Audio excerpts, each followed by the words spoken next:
Iran మధ్య యుద్ధం ఇప్పుడు గల్ఫ్ నుంచి అమెరికా గడ్డపై ఎంటర్ కానుందా అంటే అవును అనే సంకేతాలు వస్తున్నాయి. అగ్రరాజ్యం అమెరికాపై ఇరాన్ ప్రజలు రగిలిపోతున్నారు. కేవలం నిరసనలు మాత్రమే కాదు, నేరుగా అమెరికా అధ్యక్ష భవనం వైట్ హౌస్ ను పేల్చేయాలని ఇరాన్ వీధుల్లో నినాదాలు మిన్నంటుతున్నాయి. ప్రాణ త్యాగానికైనా సిద్ధం, ఐఆర్జీసీకి మద్దతుగా మేమంతా యుద్ధానికి వస్తామంటూ ఇరాన్ ప్రజలు రోడ్లపైకి వస్తున్నారు. అసలు ఇరాన్లో ఏం జరుగుతోంది? ఇరాన్ ప్రజల ఈ ఆగ్రహానికి కారణం ఏంటి? ఒకసారి చూద్దాం.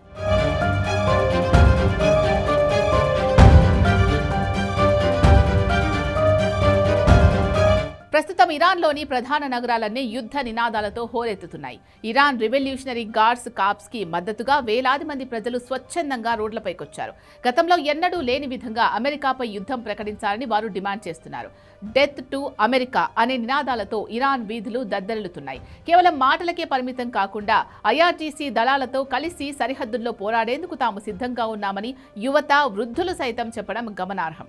ఇక్కడ ఆశ్చర్యకరమైన విషయం ఏంటి అంటే, ఇరాన్ ప్రజలు తమ సైన్యాన్ని ఒక వింత కోరిక కోరుతున్నారు. అమెరికా గుండెకాయ లాంటి వైట్ హౌస్ పై బాలిస్టిక్ మిసైళ్లతో దాడి చేయాలని వారు విజ్ఞప్తి చేస్తున్నారు.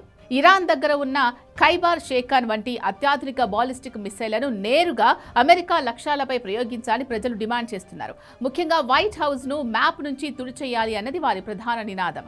అగ్రరాజ్యం అహంకారాన్ని అణిచాలంటే వైట్ హౌస్ కూలిపోవాల్సిందే అని వారు నినదిస్తున్నారు.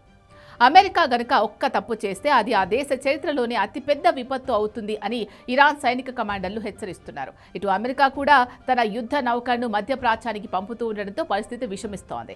ఇరాన్ దగ్గర ఉన్న అత్యాధునిక క్షిపణి వ్యవస్థను ప్రయోగించి అమెరికాకు కోలుకోలేని దెబ్బతీయాలని సోషల్ మీడియాలోనూ వీధుల్లోనూ పెద్ద ఎత్తున చర్చ జరుగుతోంది. మాకు ఆయుధాలు ఇవ్వండి, అమెరికాతో యుద్ధానికి మేం సిద్ధం అంటూ వారు చేస్తున్న ప్రతిజ్ఞలు ఇప్పుడు ప్రపంచాన్ని వణికిస్తున్నాయి.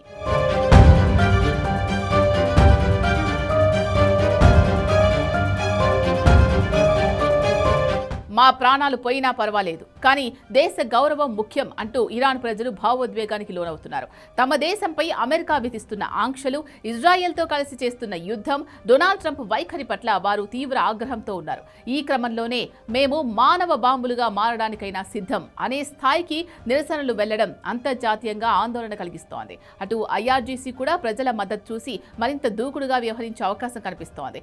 వేలాది మంది యువకులు ఐఆర్జీసీలో వాలంటీర్స్ గా చేరి దేశం కోసం ప్రాణాలు అర్పించేందుకు రెడీ అని సైన్యం వద్ద తమ పేర్లను నమోదు చేసుకుంటున్నట్లు సమాచారం. ఒకవేళ ఇరాన్ ప్రజలు కోరుకున్నట్లుగా బాలిస్టిక్ మిసైల్ దాడి జరిగితే అది 3వ ప్రపంచ యుద్ధానికి నాంది అవుతుంది. చైనా, రష్యా వంటి దేశాలు ఇరాన్ వైపు మొగ్గు చూపుతుంటే ఇజ్రాయెల్, యూరప్ దేశాలు అమెరికాకు మద్దతుగా నిలుస్తున్నాయి. ఒకవేళ ఇదే జరిగితే ప్రపంచ దేశాల పరిస్థితి ఏంటి? మధ్యప్రాచ్యంలో యుద్ధం ప్రపంచ యుద్ధంగా మారుతుందా? అగ్రరాజ్యం అమెరికా ఈ హెచ్చరికలపై ఎలా స్పందిస్తుంది అనేది ఇప్పుడు $1 మిలియన్ ప్రశ్న.